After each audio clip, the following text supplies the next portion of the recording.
न्याय की घंटी और सिंहासन का भार बहुत पुराने समय की बात है। आर्यावर्त की धरती पर एक ऐसा राज्य था जहां लोग राजा से नहीं, राजा के न्याय से डरते थे। उस राज्य का नाम था सूर्यगढ़। सूर्यगढ़, जहां ऊंचे ऊंचे किले थे, मजबूत प्राचीरें थीं और उन दीवारों से भी ज्यादा मजबूत था एक नियम, एक सिद्धांत, एक वचन। कानून सबके लिए बराबर। सूर्यगढ़ के राजमहल के मुख्य द्वार पर पीतल की एक विशाल घंटी टंगी हुई थी। वो घंटी कोई साधारण घंटी नहीं थी। वो घंटी राजा के अहंकार को नहीं, राजा के कर्तव्य को जगाने के लिए थी। जो भी उस घंटी को बजाता, चाहे वो राजा का अपना हो या पराया, उसे दरबार में सुना जाना अनिवार्य था। आज भी दरबार सजा हुआ था। सिंहासन पर विराजमान थे महाराज आदित्य वर्मन। लंबा कद, तेज दृष्टि, चेहरे पर कठोरता नहीं बल्कि जिम्मेदारी की थकान। राजा की आंखों में घमंड नहीं था, बल्कि एक डर था, गलत न्याय करने का डर। महाराज, आज की सभा आरंभ करने से पहले प्रजा की ओर से एक विनती है। विनती नहीं सोमदत्त, ये दरबार विनती नहीं सवाल सुनने के लिए बना है। कहो। महाराज, प्रजा आपसे पूछती है, क्या सच में इस राज्य में गरीब और अमीर के लिए एक ही न्याय है? अगर इस प्रश्न का उत्तर नहीं होता तो ये सिंहासन आज खाली होता। न्याय कोई आभूषण नहीं जो राजा पहन ले। न्याय वो जंजीर है जो राजा को भी बांध कर रखती है। सूर्यगढ़ में न राजा बड़ा है न रंक छोटा। यहाँ सिर्फ एक चीज बड़ी है, कानून। तभी बाहर से घंटी की आवाज, धन धन धनन। पूरा दरबार सन। महाराज, न्याय की घंटी बजाई गई है। दरवाजे बंद मत करो। अगर कोई इंसाफ मांगने आया है तो सिंहासन को तैयार रहना चाहिए। एक गरीब बूढ़ा किसान अंदर लाया जाता है। महाराज, मैं बहुत छोटा आदमी हूं, पर मेरी फरियाद बहुत बड़ी है। जब आदमी सच बोलता है तो वो छोटा नहीं रहता। डरो मत, सूर्यगढ़ में सच की आवाज कभी दबाई नहीं जाती। तुम बैठ सकते हो। नहीं महाराज, जब तक बात पूरी न हो जाए तब तक खड़ा रहना ही ठीक है। ठीक है, अब बोलो, धीरे बोलो, यहां कोई जल्दी नहीं है। महाराज, मैं इस दरबार में पहली बार आया हूं। न बोलना आता है न शिकायत करना, पर 3 दिन पहले मेरे घर से एक आवाज चली गई। किसकी आवाज चली गई? साफ साफ बताओ काका। मेरे बेटे की। आगे कहो, आखिर क्या हुआ उसके साथ? साफ साफ बताओ। वो बहुत ज्यादा समझदार नहीं था महाराज, पर मेहनती था। सुबह खेत, शाम को कुआं, बस यही दुनिया थी उसकी। उस दिन सिपाही आए, कहने लगे राजमहल के लिए रास्ता बनाना है। बेगार मांगी गई, वो भी मेरे राज्य में। हाँ महाराज, बेटे ने बस इतना कहा, काम करेंगे पर मजदूरी चाहिए। लंबा सन्नाटा था। इतना कहना गुनाह बन गया। फिर क्या हुआ?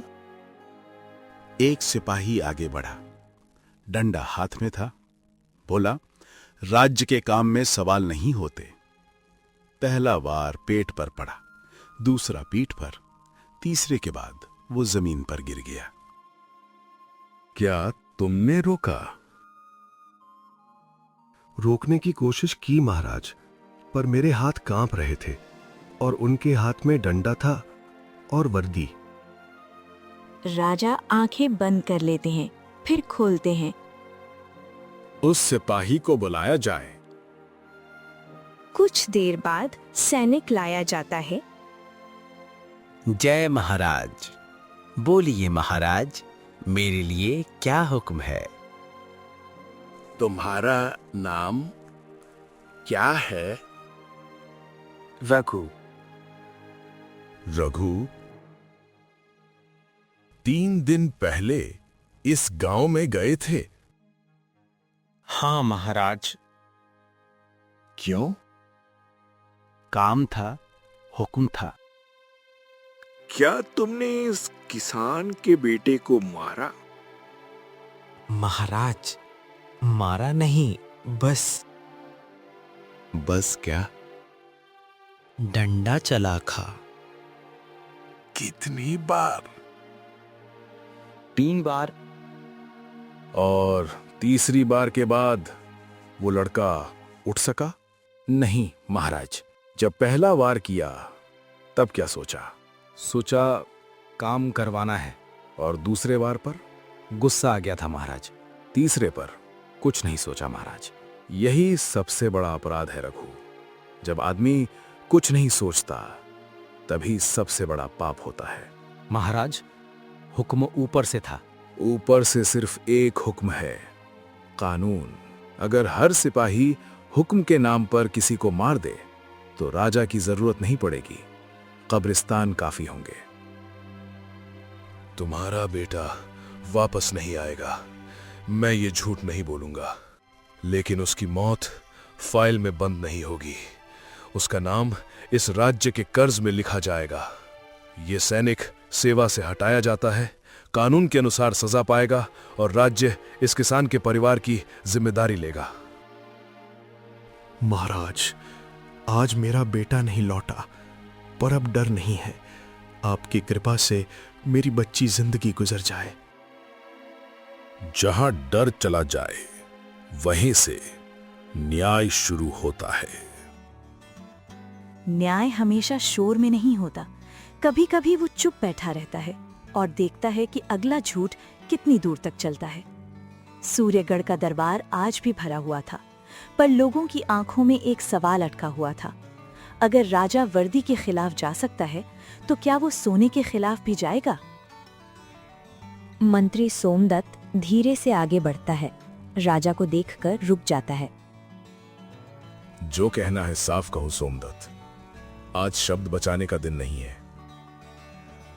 महाराज, एक और फरियाद है, पर यह साधारण मामला नहीं है। साधारण इंसान का मामला कभी साधारण नहीं होता। जिसे लाना है लाओ। एक औरत अंदर आती है, कपड़े साधारण, चेहरा थका हुआ। पूरा दरबार आपस में देखता है, क्योंकि ऐसी औरतें आमतौर पर यहाँ नहीं आती। तुम्हारा नाम क्या है बहन? नाम पार्वती है महाराज। कहो, किस लिए आई हो? महाराज, मैं अपने लिए नहीं, अपने बच्चे के लिए आई हूं। तुम्हारे पति कहाँ है? वहीं है महाराज, जहां से कोई लौटकर गवाही नहीं देता। धीरे बोलो, हर शब्द सुना जाएगा। मेरे पति खेती करते थे महाराज। जमीन थोड़ी थी, पर पेट भर जाता था। पिछले साल फसल खराब हो गई। क्या तुमने कर्ज लिया? हाँ महाराज, व्यापारी हरिदत्त। दरबार के एक कोने से रेशमी कपड़ों में लिपटा आदमी हल्का सा मुस्कुराता है। पार्वती, आगे बोलो। कर्ज लेते समय कुछ कागज लाए गए। मेरे पति पढ़ना नहीं जानते थे। हरिदत्त ने कहा, बस अंगूठा लगा दो, सब ठीक रहेगा। क्या ये सच है? महाराज, व्यापार में कागज जरूरी होते हैं। मैंने कुछ गलत नहीं किया। मैंने अभी गलत या सही नहीं पूछा। मैंने पूछा क्या उन्होंने पढ़ा। नहीं महाराज, पर यह उनकी जिम्मेदारी थी। पार्वती, फिर क्या हुआ? कुछ महीनों बाद लोग आए महाराज। कहने लगे, ये जमीन अब हरिदत्त की है। मेरे पति ने कहा, मैंने तो कर्ज लिया था, जमीन नहीं बेची। कागज दिखाया गया महाराज। कर्ज कितना था? 500 स्वर्ण। जमीन की कीमत उससे कई गुना ज्यादा। तो 500 स्वर्ण के बदले एक जिंदगी की मेहनत। महाराज, मैंने कानून नहीं तोड़ा। यही बात मैं समझना चाहता हूं। क्या कभी ये सोचा कि सामने वाला कानून समझता भी है या नहीं? महाराज, अगर हर आदमी को समझाने बैठ जाए तो व्यापार नहीं चलेगा। और अगर हर व्यापार किसी की कब्र पर चले तो राज्य नहीं चलेगा। तुम्हारे पति की मौत कैसे हुई? जमीन जाने के बाद वो टूट गए महाराज। एक सुबह खेत पर गए और शाम को लौटे नहीं। क्या तुमने ये जमीन लौटाने की कोशिश की? नहीं महाराज। क्यों? क्योंकि कानून मेरे साथ था। आज से सूर्यगढ़ में कानून का मतलब बदलेगा। जो पढ़ नहीं सकता उससे लिखा हुआ सच नहीं छीना जाएगा। ये जमीन पार्वती और उसके बच्चे की है और हरिदत्त तुम्हारा व्यापार चलेगा, लेकिन अब एक भी कागज बिना समझाए किसी से साइन नहीं कराया जाएगा। महाराज, आज मेरे पति वापस नहीं आए, पर आज उनकी मेहनत बेईमान नहीं मानी गई। कभी कभी फैसले सुनाना आसान होता है, पर उनके साथ बैठना मुश्किल। राजा ने फैसला सुना दिया था, पर उसके बाद वो तुरंत उठा नहीं। मंत्री सोमदत्त पास आता है धीरे से। महाराज, अगर आज की सभा यहीं समाप्त मान ली जाए? लोग चले गए? हाँ महाराज, पर बातें अभी भी चल रही है। चलने दो।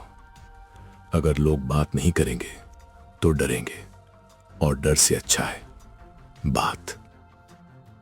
सोमदत्त, एक बात बताओ। आज्ञा महाराज। आज जो फैसला हुआ, क्या तुम्हें लगा मैंने ज्यादा कर दिया? महाराज, सच कहूं, कुछ लोग कहेंगे आपने व्यापारी के साथ सख्ती की, कुछ कहेंगे राज्य के कागज कमजोर कर दिए। और तुम क्या कहोगे? मैं कहूंगा, आज पहली बार किसी गरीब ने कागज से पहले आदमी देखा। राजा हल्का सा सिर हिलाता है। तभी सेनापति वीरभान आता है। महाराज, अगर अनुमति हो तो एक बात कहूं। आज सब कुछ कहने के लिए ही है, बोलो। महाराज, वो सैनिक वाला मामला और फिर व्यापारी वाला, इन दोनों के बाद सेना और अमीर लोग थोड़े असहज हैं। डर ठीक है। अगर डर कानून से हो तो कोई भी अपराध नहीं करेगा, सब मिलजुल कर रहेगी। वीरभान, मैं ये नहीं चाहता कि लोग मुझे अच्छा राजा कहें। मैं चाहता हूं कि लोग गलत काम करने से पहले एक बार रुकें। महल का आंतरिक हिस्सा। रानी देविका अपने कक्ष में है। पास में धनुष रखा है। चेहरा सामान्य, पर आंखों में हल्की बेचैनी। आज हाथ क्यों काम गया? महारानी, राजा की सभा खत्म हो गई है। आज दरबार में कुछ अलग था। लोग कह रहे थे महाराज आज बहुत देर तक उठे ही नहीं। रानी कुछ नहीं बोलती, खिड़की से बाहर देखती है, नदी की दिशा में। अभी किसी को नहीं पता था कि वही नदी अगले न्याय की शुरुआत बनने वाली है। सुबह का समय, हल्की धूप, नदी के पास खुला मैदान। कोई डर नहीं, कोई सस्पेंस नहीं, बस एक आम दिन। उस दिन कुछ भी अलग नहीं लग रहा था। ना आसमान बदला था, ना हवा भारी थी। अगर कोई पूछता तो हर आदमी यही कहता, आज तो बिल्कुल आम दिन है। और यही बात सबसे खतरनाक होती है। रानी देविका मैदान में खड़ी हैं, सादा अभ्यास का पहनावा, बाल बंधे हुए, सामने लकड़ी के निशाने। महारानी, आज हवा थोड़ी तिरछी है। तुम रोज यही कहते हो वीर खान। क्योंकि रोज कुछ ना कुछ अलग होता है महारानी। निशाना वही रहेगा। अगर हाथ ठीक है तो हवा कोई बहाना नहीं। तीर छोड़ा जाता है। निशाने के काफी पास लगता है। वाह महारानी, लगभग बीच में। क्या निशाना है? लगभग कभी पूरी जीत नहीं होता। एक और दासी पास खड़ी है, थोड़ा हिचकिचाती है। महारानी, आप सुबह से कुछ चुप हैं। चुप होना सोचने से बेहतर होता है कभी कभी। राजा कल देर तक दरबार में बैठे रहे। कुछ गड़बड़ हुई? लोग कह रहे थे आज न्याय भारी था। न्याय जब भारी लगे तो समझो किसी की जिंदगी हल्की हो गई। महारानी, अगर आप चाहें तो यहीं रोक सकते हैं। क्यों? तीर छोड़ा जाता है, इस बार निशाने से थोड़ा बाहर। रानी चौथा तीर उठाती है। महारानी, नदी के उस पार आज लोग काम कर रहे हैं। वो तो रोज करते हैं। लेकिन आज कुछ ज्यादा है। तीर छोड़ा जाता है, थोड़ा ज्यादा जोर से। तीर निशाने से निकलकर सीधा आगे बढ़ता है, मैदान पार करता है और नदी की दिशा में चला जाता है। कुछ पल की चुप्पी। महारानी जी, वो तीर निशाने में नहीं लगा। हाँ, मैंने देख लिया। मैं सिपाही भेज देता हूं ढूंढने के लिए। नदी की तरफ गया है, पानी में गिरा होगा। फिर भी महारानी, वीरभान, हर भटका हुआ तीर खतरा नहीं होता और हर सही लगा तीर सही भी नहीं होता। आज के लिए बस। तीनों वापस मुड़ते हैं। नदी शांत बह रही है, कोई चीख नहीं, कोई हलचल नहीं। उस वक्त किसी ने पीछे मुड़कर नहीं देखा, क्योंकि पीछे देखने की वजह अभी पैदा ही नहीं हुई थी। तीर जा चुका था, दिन चलता रहा और जिंदगी अपनी आदत के मुताबिक चुपचाप आगे बढ़ गई। शाम का समय, सूरज ढलने को है। गांव, कच्चे घर, एक कुआं, सब कुछ सामान्य। काम से थके लोग, पानी की लाइन, बच्चों की आवाजें। उस दिन भी सब कुछ वैसा ही था, बस एक फर्क था। एक आदमी अब तक लौटा नहीं था। कुआं के पास दो औरतें बात कर रही हैं। आज केशव देर कर रहा है, अब तक लौटा नहीं वो।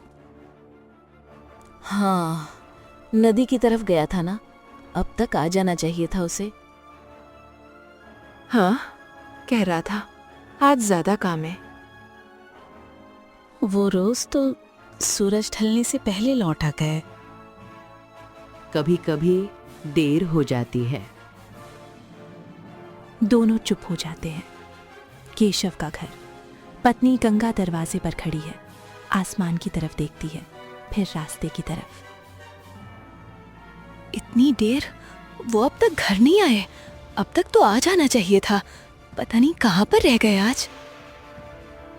पड़ोसन आती है और गंगा से कहती है, अभी तक केशव घर नहीं आया। नहीं, कहकर गए थे, बस नदी तक। काम पे जा रहा हूं आज, तुम्हारे लिए साड़ी और बच्चों के लिए मीठा लेकर आऊंगा। हाँ, कह रहे थे आज काम जल्दी निपट जाएगा।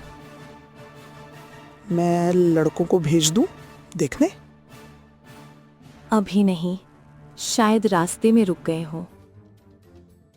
थोड़ा समय बीतता है। सूरज लगभग डूब चुका है। गंगा अब घबराई हुई है। एक बूढ़ा आदमी पास आता है। बेटी, आज केशव आज नदी की तरफ गया था क्या? हाँ काका। मैंने वहां कुछ अजीब देखा। क्या?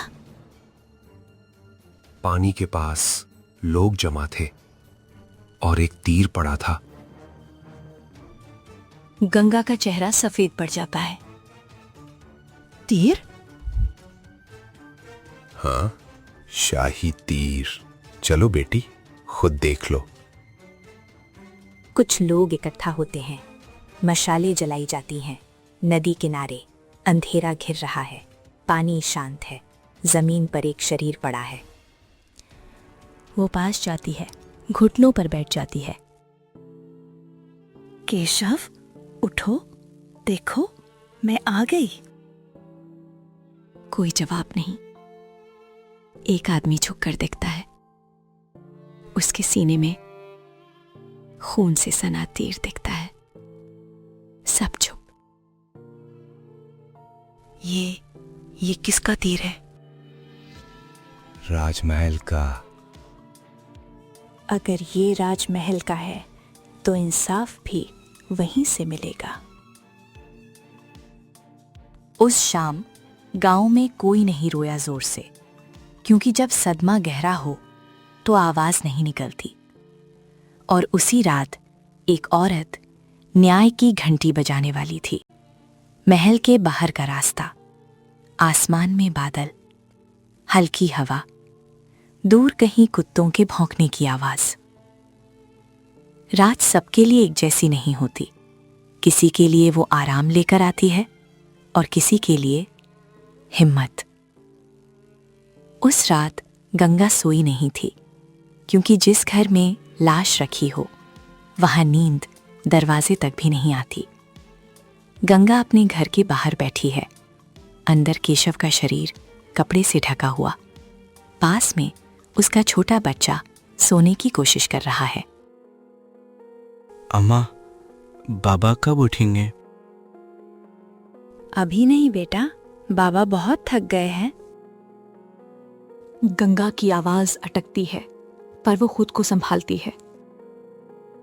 कल बहुत लोग मिलेंगे बाबा से। पड़ोसन पास आती है। गंगा, रात हो गई है, सुबह दरबार लगेगा। अभी चलना ठीक रहेगा? अगर अभी नहीं चली तो सुबह हिम्मत नहीं बचेगी। अकेली जाओगी? न्याय मांगने कोई साथ नहीं चाहिए। मैं अकेली ही जाऊंगी। 2 पहरेदार मशाल लिए खड़े हैं। चारों ओर सन्नाटा। इतनी रात कोई नहीं आता। घंटी है ना, अगर कोई आया तो बचाएगा। गंगा सामने आती है। कपड़े साधारण, हाथ में लिपटा कपड़ा, चेहरा थका हुआ, पर आंखें स्थिर। बहन, रात बहुत हो गई है, सुबह आना। सुबह तक मेरे अंदर की आवाज शायद चुप हो जाए। क्या मतलब? मतलब ये कि अगर आज नहीं बोली तो फिर कभी नहीं बोल पाऊंगी। क्या शिकायत है? शिकायत नहीं, मौत हुई है मेरे पति की। मुझे अन्याय चाहिए। किसने मारा? गंगा कपड़ा खोलती है। खून से सना तीर दिखता है। ये तो राजमहल का तीर है। तुम समझ रही हो क्या कह रही हो? हाँ, और इसी वजह से मैं यहां खड़ी हूं। गंगा धीरे धीरे घंटी की ओर बढ़ती है। रुको, अगर ये बजा दी तो सीधा दरबार लगेगा। इसीलिए तो आई हूं। गंगा घंटी पकड़ती है। हाथ कांपता है, पर वो रुकती नहीं। घंटी बजती है। धन धन धन। आवाज रात में दूर तक जाती है। महल के भीतर हलचल शुरू। एक सैनिक दौड़ता हुआ आता है। किसने घंटी बजाई? ये इस औरत ने। तुम जानती हो इसका मतलब क्या है? हाँ, मतलब ये कि अब पीछे नहीं हट सकती। वो महल के भीतर चली जाती है। उस रात घंटी ने राजा को नहीं जगाया, वो तो पहले से जाग रहा था, पर उस आवाज ने एक पूरे राज्य को नींद से उठा दिया। और अब न्याय को अपने ही घर में सवालों का सामना करना था। घंटी के बाद महल के अंदर राजा का कक्ष, दिया जल रहा है, कागज खुले पड़े हैं। राजा भी सोया नहीं है। राजा आदित्यवर्मन उस रात सो नहीं रहा था। वो जागा हुआ इसलिए नहीं था कि उसे कोई डर था, बल्कि इसलिए कि आज बहुत लोगों की नींद उसके फैसलों पर टिकी थी। राजा कागज देख रहा है पर पढ़ नहीं रहा। आज ज्यादा बोल दिया शायद, या शायद कम। दरवाजे पर हल्की दस्तक होती है और मंत्री सोमदत्त अंदर आता है। महाराज, आप अभी तक जाग रही हैं। नींद आती है सोमदत्त, पर टिकती नहीं। अगर आज के फैसलों को लेकर कोई चिंता हो। चिंता फैसलों की नहीं है, इस बात की है कि कहीं मैं किसी दिन गलत सवाल ना पूछ बैठूं। राजा होना आसान है सोमदत्त, बस आदेश देना पड़ता है। न्याय करना मुश्किल है, क्योंकि हर बार किसी एक को खाली हाथ लौटना पड़ता है। मंत्री कुछ कहने ही वाला होता है कि धन धन धन। घंटी की आवाज, राजा का चेहरा बदल जाता है। इतनी रात न्याय की घंटी, अगर ये रात में बजी है तो कोई बहुत देर तक खुद से लड़ता रहा होगा। सेनापति वीरभान तेजी से अंदर आता है। महाराज, एक स्त्री है, गांव से आई है। क्या चाहती है? न्याय। तो फिर चलो, यही समय ठीक है, राज दरबार लगाया जाए। महाराज, क्या अब इस समय दरबार लगाना उचित है? न्याय घड़ी नहीं देखता सोमदत्त। क्या तुम्हें पता है कि रात में आए लोग क्यों ज्यादा सच्चे होते हैं? क्योंकि उनके पास अगली सुबह का धैर्य नहीं बचता। उस स्त्री के हाथ में कुछ है महाराज, एक तीर, शाही तीर, जिस पे हमारे महल का चिन्ह बना हुआ था। तो फिर यह सिर्फ किसी गांव की बात नहीं है। अगर ये तीर महल से निकला है तो सच भी यहीं से निकलेगा। उस रात राजा को डर नहीं लगा, पर पहली बार उसे यह एहसास हुआ कि कानून अब दूसरों के लिए नहीं, खुद उसके दरवाजे तक आ चुका है। रात का दरबार जब सच बैठ नहीं पा रहा था। दरबार आधा सजा है, मशालें जल रही हैं, कोई नगाड़ा नहीं, कोई घोषणा नहीं, बस आवाजों की कमी।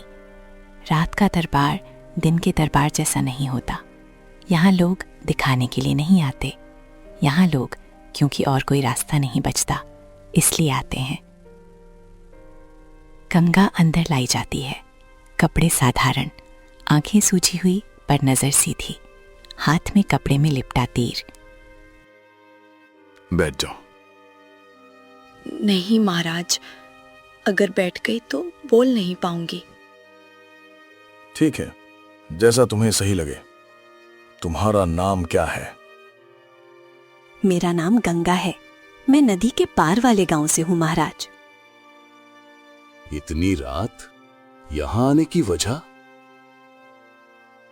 गंगा कपड़े में लिपटा तीर सामने रखती है। राजा की नजर तीर पर जाती है। वो पहचान जाते हैं पर तुरंत कुछ नहीं कहते। किस स्काई। राजमहल का, और मेरे पति की छाती में से निकाला है मैंने, खुद अपने हाथों से। एक पल के लिए दरबार बिल्कुल खामोश। अपने पति के बारे में कुछ बताओ। नाम केशव था महाराज। कोई बड़ा आदमी नहीं था। दिन भर काम करता, शाम को घर लौट आता। आज नहीं लौटा। कहाँ गए थे? नदी की तरफ कहकर गए थे, थोड़ा काम है, अंधेरा होने से पहले लौट आऊंगा। तुमने किसी से दुश्मनी की रो? हम जैसे लोग दुश्मनी पालते नहीं महाराज, बस निभाते हैं। शाम हुई, लौटे नहीं। लोग ढूंढने गए। उस तीर के साथ लाश नदी किनारे मिली। क्या तुम किसी पर शक करती हो? मैं शक नहीं करती महाराज। मैं बस ये जानना चाहती हूं कि जिसने ये तीर चलाया वो कौन था। अगर वो महल का कोई हुआ था तो फिर मैं सही जगह आई हूं। ये मामला पूरा सुना जाएगा। तुम यहाँ किस लिए आई हो? ना बदला लेने, ना किसी को फंसाने। मैं बस चाहती हूं कि मेरे बच्चों से कोई ये ना कहे कि उनके पिता की मौत यूं ही हो गई। अगर सच तुम्हारी उम्मीद से अलग निकला तो भी सुन लूंगी, पर सुने बिना लौटना नहीं चाहती। ये मामला आज से राजमहल का मामला है। जांच होगी हर उस व्यक्ति से जिसने आज नदी की तरफ धनुर्विद्या की। महाराज, मैं एक बात पूछ सकती हूँ? अगर गलती किसी बड़े आदमी की निकली तो भी? गलती तो गलती ही रहती है गंगा। आदमी बड़ा हो या छोटा, कानून नाम जात पहचान नहीं देखता। बस यही सुनना था महाराज। आज के लिए तुम यहीं ठहरो गंगा। उस रात दरबार में कोई फैसला नहीं हुआ, पर पहली बार सच पूरी तरह दरबार में बैठा था। और अगली सुबह ये सवाल हर किसी से पूछा जाना था कि तीर किसने चलाया था। सुबह की जांच, सवाल, खामोशी और एक नाम। दरबार का पिछला कक्ष। खिड़कियों से हल्की धूप आ रही है। ना कोई भीड़, ना नगाड़ा, बस राजा, मंत्री, सेनापति और कुछ सिपाही। सुबह की जांच अदालत जैसी नहीं होती। यहाँ लोग खड़े नहीं होते, यहाँ लोग अपने भीतर खड़े होते हैं। राजा ने दरबार नहीं लगाया था, सिर्फ सवालों का कमरा खोला था। राजा अदिति वर्मन मेज के पास खड़े हैं, हाथ में वही तीर है। कल सुबह नदी के पास कौन कौन धनुर्विद्या का अभ्यास कर रहा था? महाराज, नियम के अनुसार सिर्फ 2 लोग। उनके नाम बताओ। एक महल का प्रशिक्षक धनराज, दूसरी महारानी देविका। धनराज को बुलाया जाता है। महाराज की जय हो। कल सुबह तुम कहां थे? नदी के पास महाराज, महारानी के अभ्यास के लिए निशाने लगा रहा था। कितने तीर चलाए? मैंने नहीं चलाए महाराज, सिर्फ तैयार किए। क्या किसी और लिए चलाए? नहीं महाराज, सिर्फ महारानी जी ने चलाए थे। कोई तीर निशाने से बाहर दिया? हाँ महाराज, एक तीर दाईं तरफ निकल गया था, निशानों से काफी आगे, नदी की तरफ। मैंने कहा था महाराज, पर महारानी ने कहा कि पानी में गिर जाएगा। फिर मैं चुप हो गया। तुम जा सकते हो। धनराज चला जाता है। कमरे में फिर वही असहज खामोशी। महारानी को सम्मान के साथ यहां बुलाया जाए। सेनापति सिर झुकाता है और बाहर जाता है। राजा अकेले रह जाते हैं, तीर को देखते हैं।